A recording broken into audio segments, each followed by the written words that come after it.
योग दर्शन की 132वीं कक्षा। योग दर्शन का प्रथम समाधिपाद चल रहा है और इस समाधिपाद के अंतर्गत जो हमारी परसों कक्षा हुई थी उसमें हमने 50 सूत्रों तक पूरा कर लिया था। 50 सूत्र हमारे पूरे हो गए थे।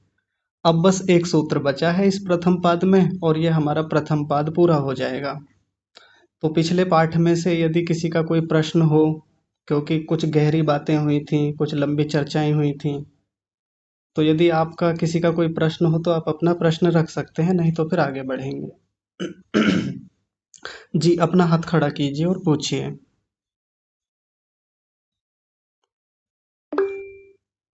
हाँ जी, बड़े भैया आप बताइए सबसे पहले।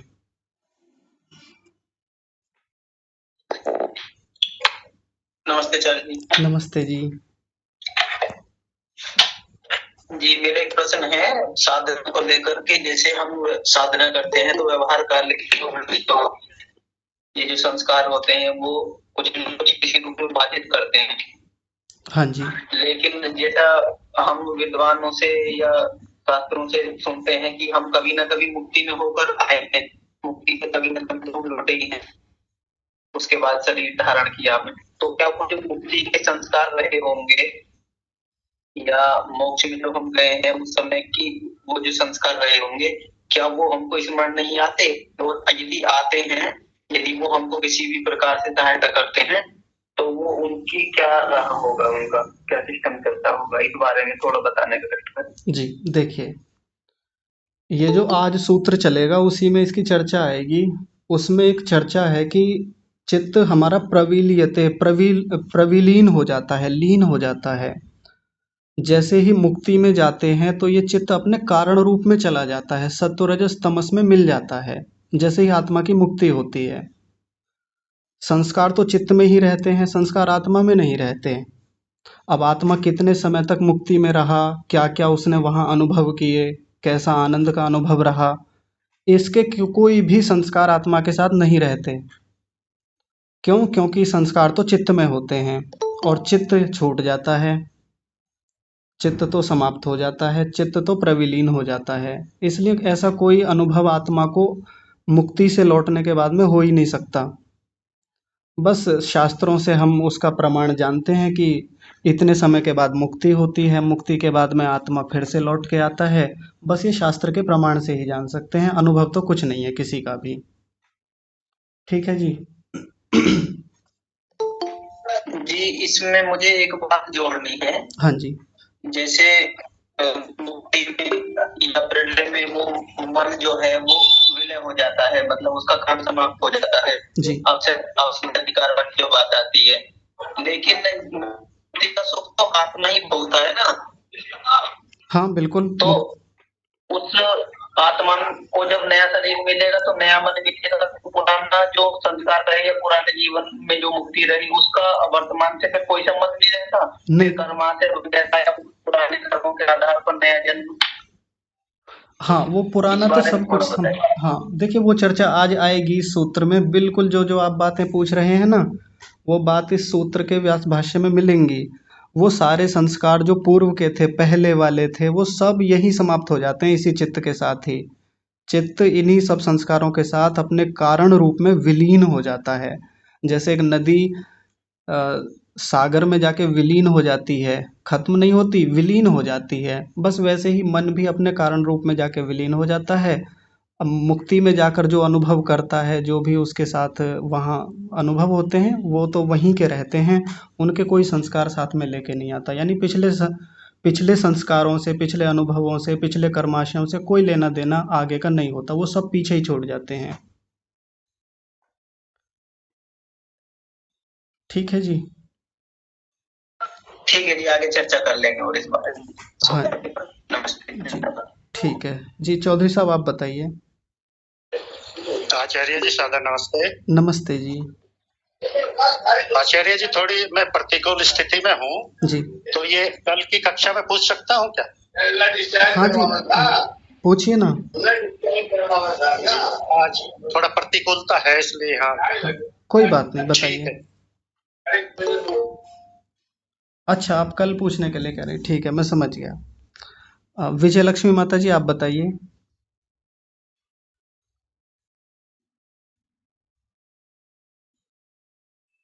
विजय लक्ष्मी माता जी। हाँ जी आचार्य जी। आज नमस्ते आचार्य जी, जी, सादर नमस्ते। नमस्ते माता जी। अभी आपने कहा कि संस्कार पीछे छूट जाते हैं, आगे से उनका कोई संबंध नहीं रहता है, तो संस्कार ऐसा भी सुना है कि संस्कार तो कई जन्मों जन्मों तक साथ रहते हैं। ये मुक्ति की बात चल रही थी माता जी। वैसे तो जब ये शरीर अच्छा। छूट जाता है तब तो संस्कार साथ रहते हैं, चित्त भी साथ रहता है, लेकिन जब मुक्ति हो जाती है तब की बात चल रही अच्छा थी। अच्छा अच्छा। अच्छा जी, एक बात और जी, कि वृत्ति और संस्कार में क्या अंतर है? आज खोल देंगे इस बात को, आज चर्चा करेंगे इस पे। जी जी जी, हाँ, धन्यवाद जी। हाँ, वैसे दूसरा पाद जब चलेगा तो उसमें वृत्तियों और संस्कारों की फिर से चर्चा आएगी, उनको और अच्छा अच्छा विस्तार से अच्छा खोला जाएगा, पर आज मैं इसको चर्चा को रखूंगा अभी। अच्छा अच्छा। जी, ठीक है जी, धन्यवाद जी। हाँ जी, ठीक है। तो किसी का अन्य कोई प्रश्न हो तो बताइए।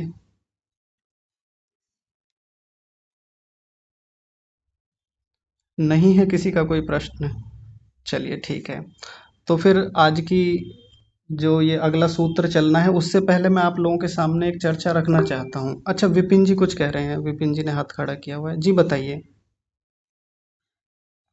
आचार्य जी सादर नमस्ते। नमस्ते जी। मुझे बहुत दिनों बाद प्रश्न पूछने का अवसर मिला है आचार्य जी। हाँ जी। आचार्य जी, ये जैसे अब जो पीछे एक सूत्र है, तजः संस्कारो प्रतिबंधी वाला, जी, उसमें ये जो प्रतिबंधी, इसका अर्थ रोकना करेंगे, क्या कहेंगे इसको?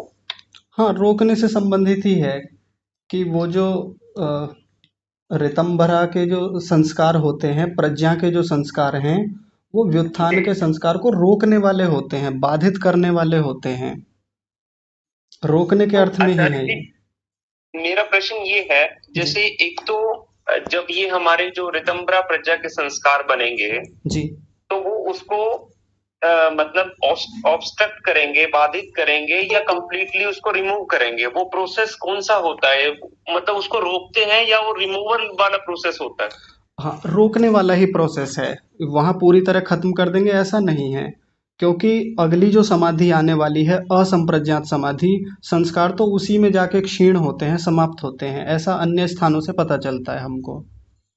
तो जी रोकते जी। हैं, ये दबाते हैं, एक प्रकार से दबाना, ऐसा समझ तो लीजिए। मतलब इसमें जैसे दो शब्द है आचार्य जी, एक तो दब जाना, बाधित करना, रुक जाना, हम्म, और फिर इसको मतलब एक ही उसका अर्थ लेंगे इसमें? हाँ, एक ही अर्थ ले लीजिए, एक ही है सबका। अच्छा, इसमें कंप्लीटली रिमूव नहीं होते आचार्य जी? हाँ, कंप्लीटली रिमूव होना, नष्ट होना, ऐसा तो नहीं है। अच्छा, हाँ, ठीक मतलब है जो सर। वो अपना प्रभाव दिखाते हैं वो संस्कार, वो प्रभाव कम हो जाता है, बस ऐसा यहाँ पे प्रयोजन है। जैसे हम समाधि, जैसे हम ध्यान में बैठते हैं, ध्यान में बैठते हैं तो बहुत सारे संस्कार, बहुत सारी वृत्तियाँ उठती हैं, वो परेशान करती हैं, बाधित करती हैं हमको। अब बस जैसे ही समाधि लगेगी, जैसे ही हमारी संप्रज्ञात समाधि के संस्कार होंगे, ऋतंभरा के संस्कार होंगे, वो उन संस्कारों को दबा देंगे, और दबाने का मतलब यह है कि उनका जो प्रभाव होता है, जो आके बाधा डालते हैं, जो आके बार बार एकाग्रता को तोड़ते हैं, वो प्रभाव समाप्त हो जाएगा। इतना है यहाँ पर तात्पर्य। तो एक तरह से आचार्य जी ये हो गया इसका, तो एक बैरियर टाइप सा हो गया, जिसमें मतलब जो भी हमारे व्युत्थान संस्कार है वो एक बैरियर की तरह काम करेंगे, बस हाँ, रोकेंगे, उसको हाँ, रिमूव नहीं कर रहे। हाँ जी, हाँ जी, बिल्कुल। हालांकि एक समय के बाद जब ये जो संप्रज्ञात समाधि है, जब इसकी ऊंची अवस्था आती है, अंतिम अवस्था, तो ये संस्कार लगभग खत्म जैसी स्थिति में हो जाते हैं, चित्त निरुद्ध स्थिति में पहुंच जाता है। और जब निरुद्ध स्थिति में होता है तो ये जो पूर्व के संस्कार हैं, व्युत्थान के संस्कार हैं, फिर ये नष्ट होने की ओर होते चले जाते हैं, यानी नष्ट होने लगते हैं फिर। जी जी आचार्य जी। और आचार्य जी, समाधिजा प्रज्ञा और ऋतंभरा प्रज्ञा एक ही बात है? हाँ जी, बिल्कुल एक ही बात है। और एक जो ख्याति शब्द आया वो भी एक ही है? नहीं, ख्याति अलग शब्द है। ख्याति का मतलब वो संप्रज्ञात समाधि में जो ज्ञान होता है उसको ख्याति बोलते हैं। तो इसमें डिफरेंस क्या हुआ आचार्य जी? अच्छा, पहला क्या शब्द बताया था जो दोनों में अंतर पूछ रहे हैं, दूसरी चीज क्या है? समाधि जब प्रज्ञा उत्पन्न होती है, एक यहाँ एक शब्द आया हुआ है अच्छा, हाँ हाँ, तो वो बिल्कुल एक ही बात है। समाधि प्रज्ञा यानी समाधि में होने वाला बोध, और ख्याति यानी वो भी समाधि का बोध ही होता है, एक ही बात है। जी जी। तो आचार्य जी, जो पीछे जितनी भी समाप्तियां हैं, ये जितनी भी समाधि है, जी तो इसका मतलब तो ये हुआ कि ये सब बस वो ऑब्स्ट्रक्ट करने वाला ही काम करेंगे। नहीं, केवल आपकी जो विधान संस्कार के जो जितने भी संस्कार हैं, जी उनको मतलब रोकने का काम कर रहे हैं, और जितनी भी आगे आप प्रोसेस, जितना भी आपका एडवांस स्टेज आती जाएगी, वो प्रोसेस और हाईएस्ट स्टेज पे होता जाएगा। ऐसा ही है आचार्य जी? केवल यही काम नहीं होता समाधि में। समाधि में मुख्य काम तो प्रत्यक्ष का होता है, साक्षात्कार का होता है। साथ में जो व्युत्थान के संस्कार हैं वो दबते चले जाते हैं, कमजोर पड़ते चले जाते हैं, ये दूसरा काम है। जी जी जी आचार्य जी, हाँ जी जी जी, बहुत बहुत धन्यवाद आचार्य जी, ठीक है। आगे कृष्णा माता जी, आप बताइए। हाँ, आचार्य जी नमस्ते। नमस्ते माता मेरा जी। भी वही डाउट था। जी मुझे लगा ये संप्रदाय, जो ऋतंबरा प्रज्ञा है, इसमें संस्कार शुद्ध हो जाता है, और शुद्ध संस्कार से और ज्यादा संस्कार वही संस्कार रहते हैं। जब संप्रदाय समाधि तक ये जो व्युत्थान संस्कार ये बार बार आ जाती है। आपकी बात समझ में नहीं आई माता जी, थोड़ा स्पष्टता से बताइए। नहीं, ऋतंबरा, जब ऋतंबरा प्रज्ञा बताए है, जी इसमें जो संस्कार संस्कार में अच्छे संस्कार ही निर्मित होता है, ये बताए आप। हाँ जी देखो, इससे पहले जो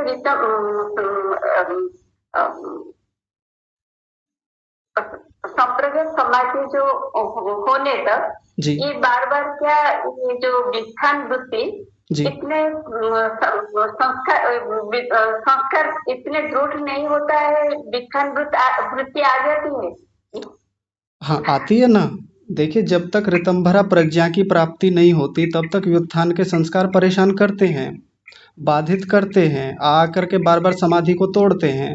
लेकिन जैसे ही ऋतंभरा प्रज्ञा प्राप्त होती है, या ये कहें कि ऋतंभरा के संस्कार बनते हैं, समाधि के संस्कार बनते हैं, तो फिर वो जो व्युत्थान के संस्कार हैं वो कमजोर पड़ने लगते हैं, ढीले पड़ने लगते हैं, दबने लगते हैं। फिर हमारी समाधि इसके लंबे समय तक चलती है। जी ऋतंबरा प्रज्ञा आने के पहले जी ये जो संस्कार हमारा दृढ़ नहीं होता, शुद्ध इतना नहीं हो पाता, हो रही है। कैसे संस्कार? व्युत्थान संस्कार जो, हाँ जी ये जो व्युत्थान संस्कार ऋतंबरा प्रज्ञा तक ऐसे ही हमारा जो संस्कार ये निर्मल नहीं हो पाते, नहीं हो पा रहा है। हाँ, नहीं हो पाते। वो इसी से दबते हैं, इसी से नष्ट होते हैं, इसी से कमजोर पड़ते हैं।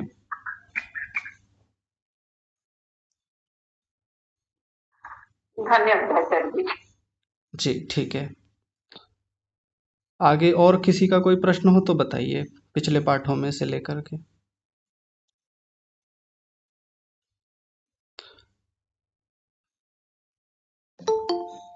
चलिए ठीक है, किसी का कोई प्रश्न नहीं है तो फिर जी सर जी, जी एक प्रश्न था छोटा। हाँ जी बताइए। ये इसकी जो अगली पंक्ति है, व्यास भाष्य की दूसरी पंक्ति जो है, इसमें प्रत्यय शब्द आया है एक। हाँ जी आपने बताया था प्रत्यय माने होता है ज्ञान। हाँ जी लेकिन जब मैं दर्शन शास्त्र से परास्नातक किया था, जी तो उसमें प्रत्यय आता है, उसमें प्रत्यय वहां पर ज्ञान को कहते हैं जी। लेकिन यहाँ पर प्रत्यय माने वृत्ति बता रहे हैं, तो ज्ञान और वृत्ति ये क्या एक ही है या अलग अलग लेंगे दोनों? हाँ, एक ही ले लेंगे, एक ही बात है। प्रत्यय मुख्य रूप से तो प्रत्यय का मतलब वृत्ति से ही है, और कहीं कहीं इसका अर्थ ज्ञान के रूप में भी आता है, एक ही मतलब है। जी ठीक है, धन्यवाद। हाँ जी चलिए, तो आप लोगों के सामने पहले एक छोटी सी चर्चा रखेंगे, फिर आगे बढ़ेंगे। चर्चा थोड़ी सी रोचक है, बड़ी मजेदार है, बड़े ध्यान से समझेंगे। एक वैद्य जी हैं, मान लीजिए कोई वैद्य जी कहीं बैठते हैं, बड़े प्रसिद्ध हैं, बड़ी ख्याति है इनकी कि बहुत पहुँचे हुए व्यक्ति हैं और बड़े अच्छे से उपचार करते हैं। तो इनकी ख्याति दो भाइयों तक पहुँची। दो भाइयों को कोई समस्या थी, तो उन्होंने सोचा कि वैद्य जी के पास चलते हैं और अपना उपचार कराते हैं। तो ये ए नाम के व्यक्ति पहले वैद्य जी के पास गए। जैसे ही वैद्य जी के पास गए, इन्होंने अपनी समस्या बताई, तो वैद्य जी ने इनसे पूछना शुरू किया, बहुत सारी बातें पूछी कि आपके शरीर की प्रकृति कैसी है, रूखापन तो नहीं रहता शरीर में, कॉन्स्टिपेशन तो नहीं रहता, यानी कब्ज तो नहीं रहती, पाचन कैसा है, बहुत सारी बातें इनसे पूछी। पूछते रहे, बताते रहे, इनकी प्रकृति इनको समझाते रहे। 1 घंटा लगा दिया। ऋतुचर्या के बारे में बताया, भोजन के बारे में बताया, आहार के बारे में बताया, पूरी दिनचर्या समझाई और किस भोज्य पदार्थ को खाने से वात पित्त घटता बढ़ता है, इन सब की खूब जानकारी दे करके सबसे अंत में औषधि दी और इनको भेज दिया। तो ये तो आ गए, इनके भीतर धैर्य बहुत था, सारी बातें वैद्य जी की सुनी, सुन करके पालन किया, औषधियाँ भी लेते रहे और एक लंबे समय के बाद ये ठीक हुए, बहुत अच्छे से इनकी रोगों से निवृत्ति हो गई। एक दिन ये इन्हीं के भाई जो थे, बी नाम के ए के भाई थे, ये भी वैद्य जी के पास गए। जब इनको कोई समस्या हुई, जब वैद्य जी के पास गए, इन्होंने अपनी बीमारी जाके बताई, तो वैद्य जी ने इनके साथ भी वही काम करना शुरू किया।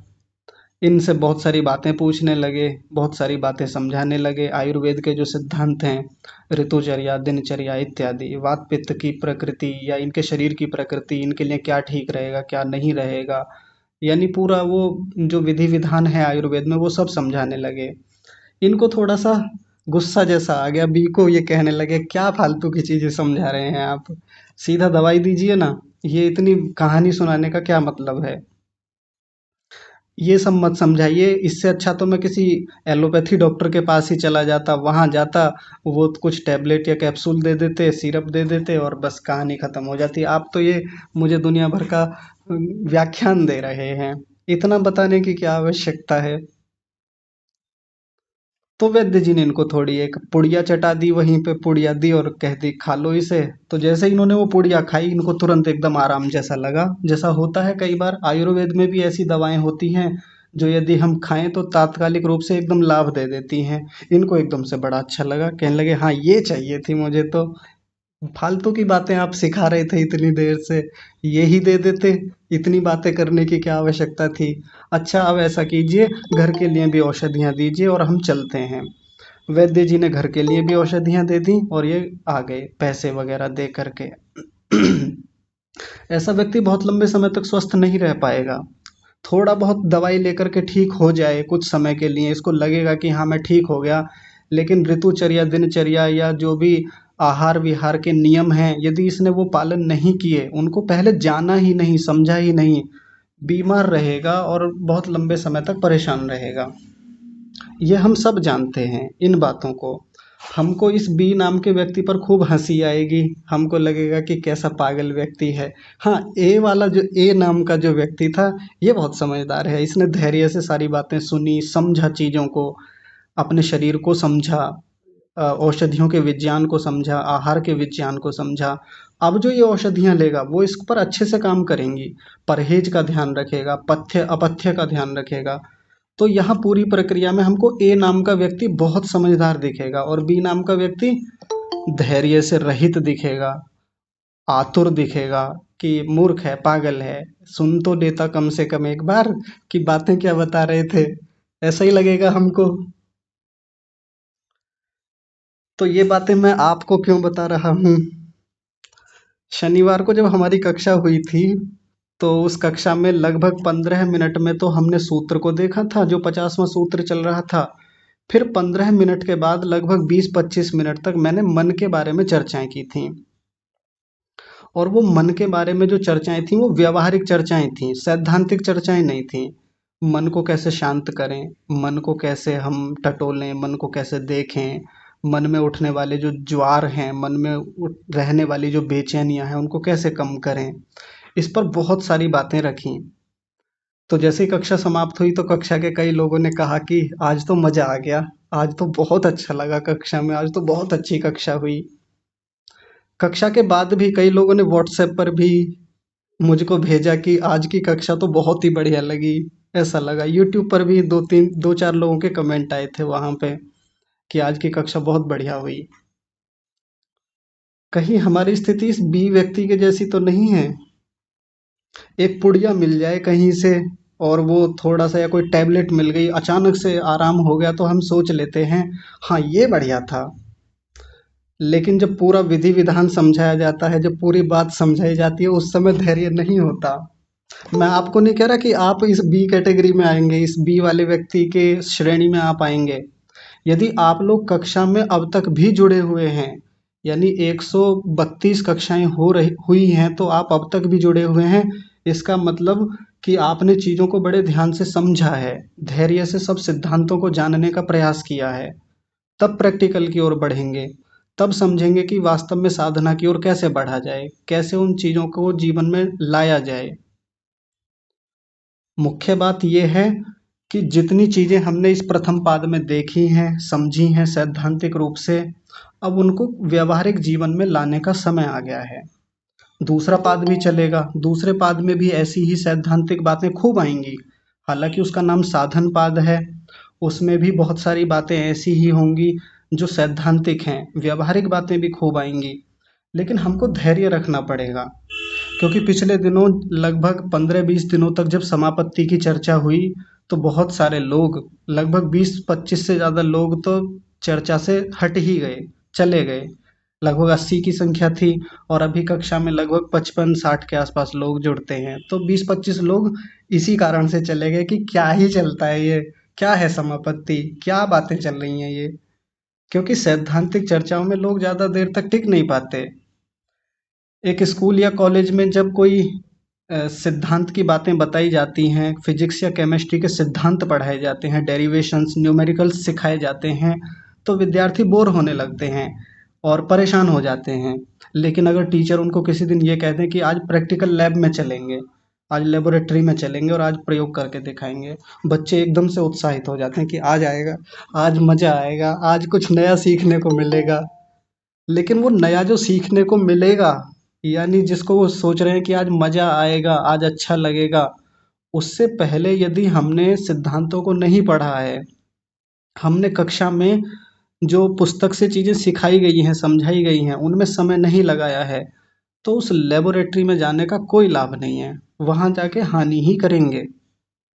तो जैसे जब कक्षा हमारी शुरू हुई थी, जिस समय प्रथम पाद ये आरंभ हुआ था, तो 5-7 दिन हुए होंगे और कितने ही लोग कक्षा के बार बार ये कहते रहे थे, जी उपासना कब कराएंगे आप ध्यान कब कराएंगे, सुबह की कक्षा शुरू कीजिए ना एक बार ध्यान की, एक बार हमको भी ध्यान की प्रैक्टिस कराइए, ये कराइए, ये कराइए। और मैं बार बार ये कहता था, पहले सिद्धांत तो सीख लें, पहले सिद्धांतों को तो समझ लें कि सिद्धांत है क्या। और अब तक 132 दिनों में हमने इन्हीं सिद्धांतों को सीखा है, आराम से, धैर्य से। तो बीच बीच में ऐसी चीज़ें आएंगी जैसी मैंने परसों की थी, आपको एक छोटी सी पुड़िया चटाई थी, उससे थोड़ा सा रिलीफ लगा कि हाँ ये बात थी काम की, ये अब तक बढ़िया चीज़ थी। समापत्ति में तो चर्चा पता नहीं कौन सी पारलौकिक चर्चाएं हो रही थी, पता नहीं किस लोक की बातें हो रही थी। तो यदि कुछ गंभीर बातें आती हैं शास्त्र में, कुछ ऐसी अरोचकता वाली बातें आती हैं जिनमें रुचि नहीं है, जो थोड़ा रूखापन लिए हुए हैं, लेकिन वो हमको भविष्य में बहुत लाभ देने वाली हैं, हमारे आधार को मजबूत करने वाली हैं। जैसे वैद्य जी ने इस ए नाम के व्यक्ति को सारा विधि विधान समझाया आयुर्वेद का 1 घंटे तक आराम से, तो इस व्यक्ति की जो चिकित्सा होगी, अब ये अपने आप से भी चिकित्सा कर लेगा भविष्य में। हो सकता है औषधियों की जरूरत भी ना पड़े इसको, ऐसी स्थितियां बना लेगा अपने शरीर की।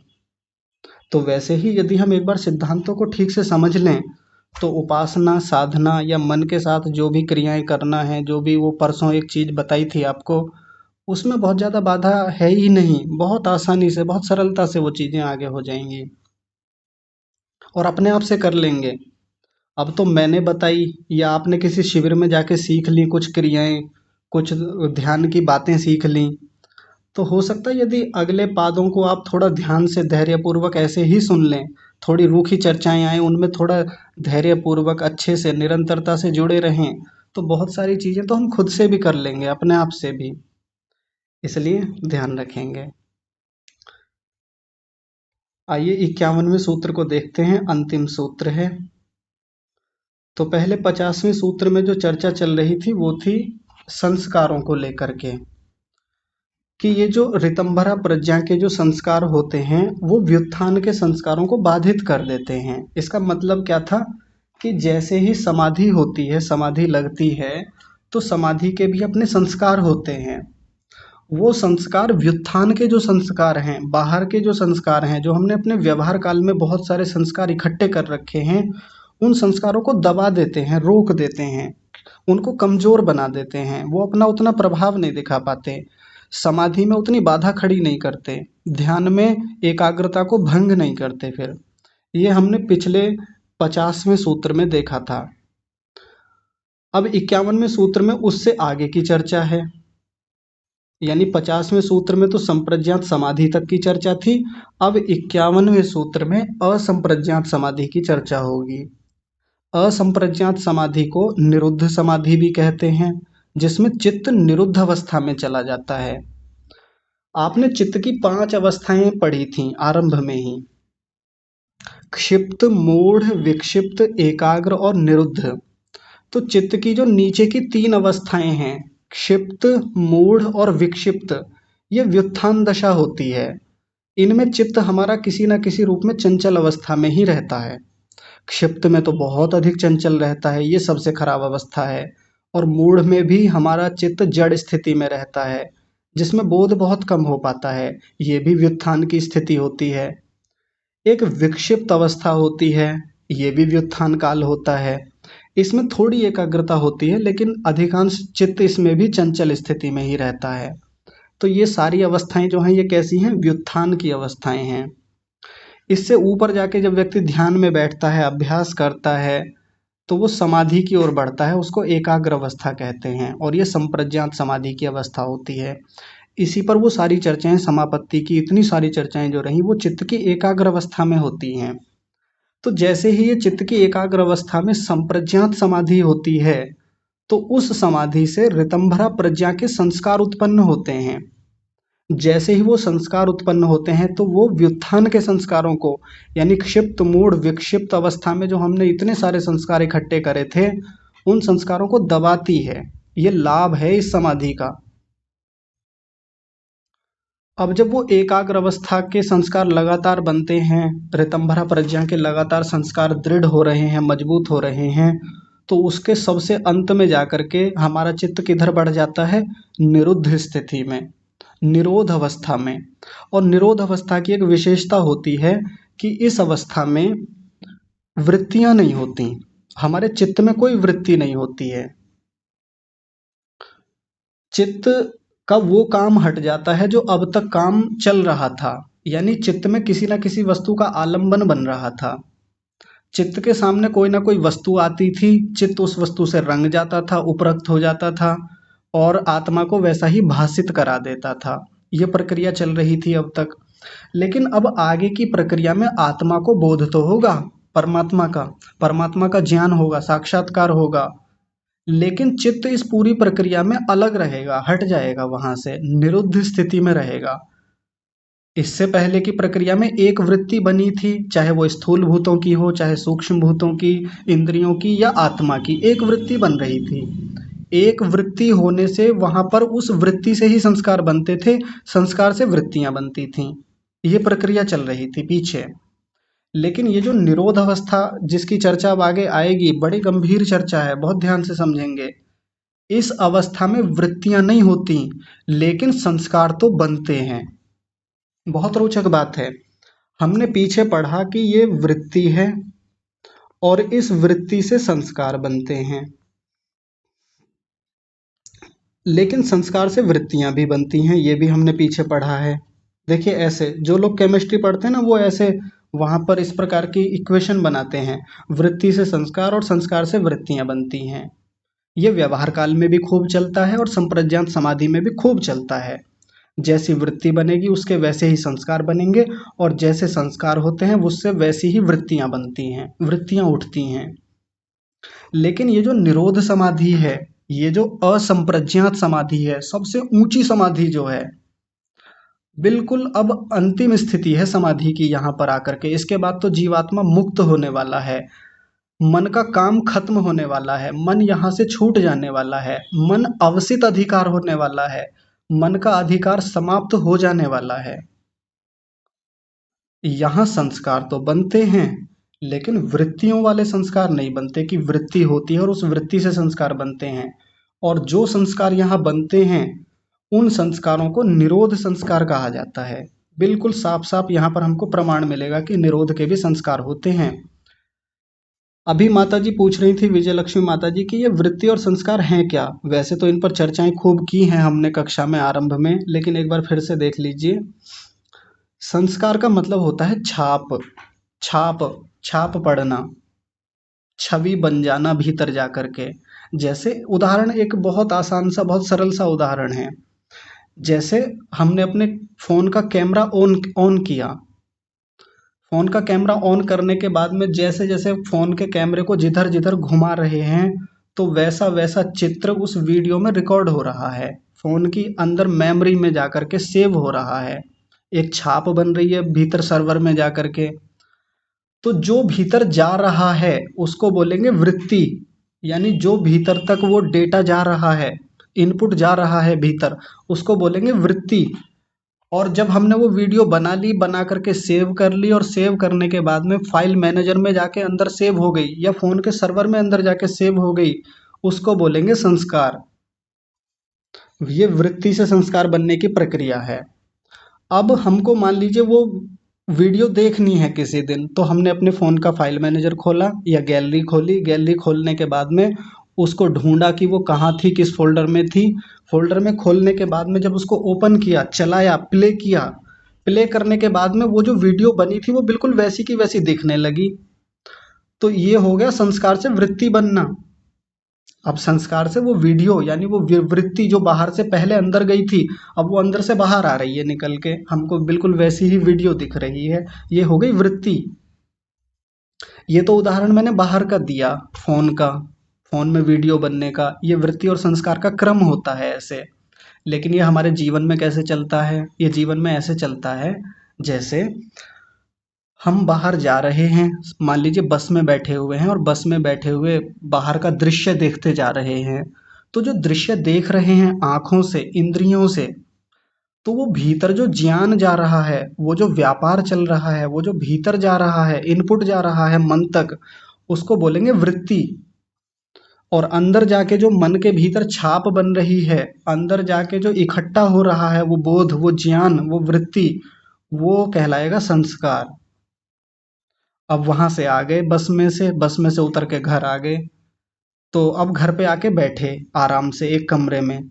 अब जैसे बैठे तो याद कर रहे हैं कि आज बस में बैठे थे और देखते जा रहे थे, रास्ते में इतने घर मिले, ऐसे ऐसे गांव देखे थे, पहाड़ियां देखी थी, ये देखा था। अब वो स्मृति के रूप में संस्कार हमको बाहर आ रहे हैं।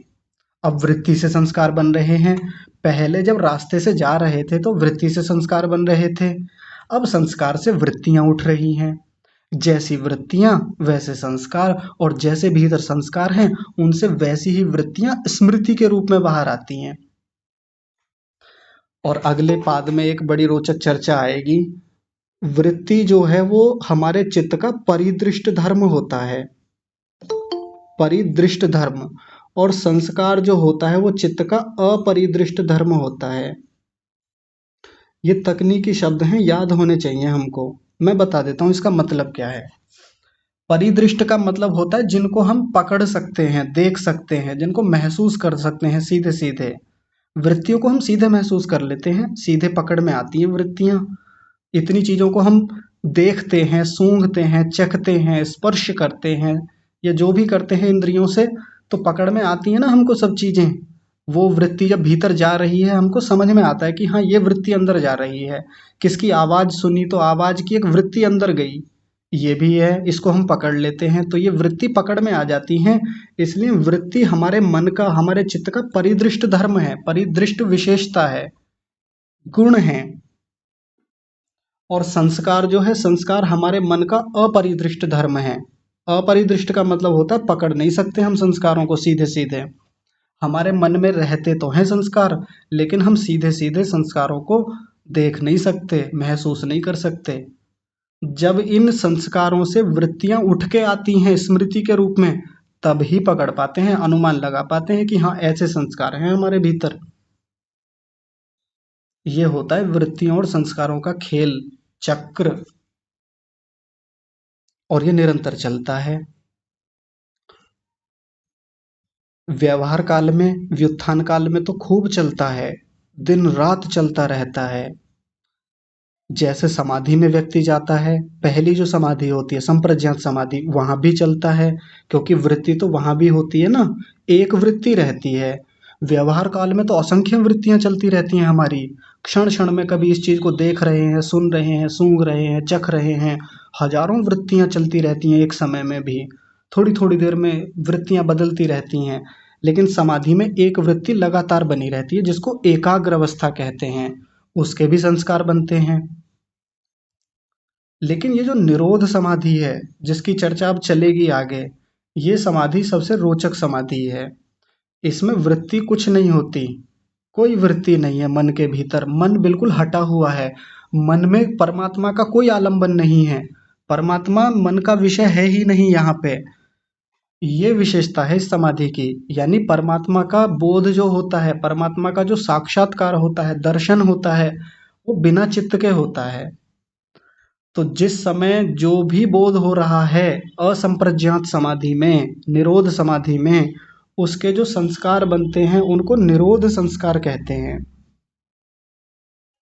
ध्यान रखिएगा, क्योंकि ये इस चर्चा में आगे आएगा।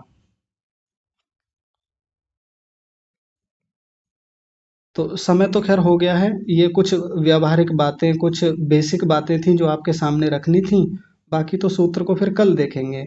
तो ये जो बातें मैंने वृत्ति और संस्कारों को लेकर के आपको बताई हैं, इनको आप ध्यान रखिएगा। बस एक छोटी सी बात और देख लीजिए कि जब तक हमारे चित्त में ये सब चीजें चल रही हैं, ये संस्कार बने हुए हैं, कौन से संस्कार? जो संप्रज्ञात समाधि तक के संस्कार हैं, उससे पहले तक के भी, यानी व्युत्थान के संस्कार हैं, तब तक हमारा चित्त अधिकार से युक्त रहेगा, साधिकार चित्त रहेगा। उससे आगे जो संप्रज्ञात समाधि के संस्कार हैं, उनके आ जाने से फिर चित्त में कोई इस प्रकार की स्थितियां नहीं बनती कि चित्त का अधिकार बना रहेगा। अब चित्त धीरे धीरे अधिकार से हटने लगेगा। और ये जो निरोध के संस्कार आएंगे, जब ये निरुद्ध स्थिति बन जाएगी चित्त की, तो इस समय आते आते चित्त बिल्कुल अवसित अधिकार हो जाएगा, चित्त का अधिकार समाप्त हो जाएगा। यानी अब जन्म मरण का चक्र समाप्त हो जाने वाला है। यहाँ से भीतर के जो क्लेश हैं, अविद्या, अस्मिता, राग, द्वेष और अभिनिवेश, ये यहाँ आकर बिल्कुल समाप्त हो जाएंगे पूरी तरह से। हो तो पहले ही जाते हैं, लेकिन यहाँ आकर के पूरी तरह हमारा चित्त अवसित अधिकार हो जाता है। इन शब्दों को आप ध्यान रखा कीजिए, साधिकार और अवसित अधिकार। जो भी मैं यहाँ तकनीकी शब्द बोलता हूँ, जो शास्त्र के शब्द हैं, इनका पता होना चाहिए, क्योंकि वही शब्द बोले जाएंगे, उन्हीं से बार बार आशय स्पष्ट होता है। जो सही रूप में जो बात है वो तभी स्पष्ट हो पाती है जब वैसे शब्द बोले जाते हैं। तो चित्त का जो अधिकार है वो कब तक बना रहता है?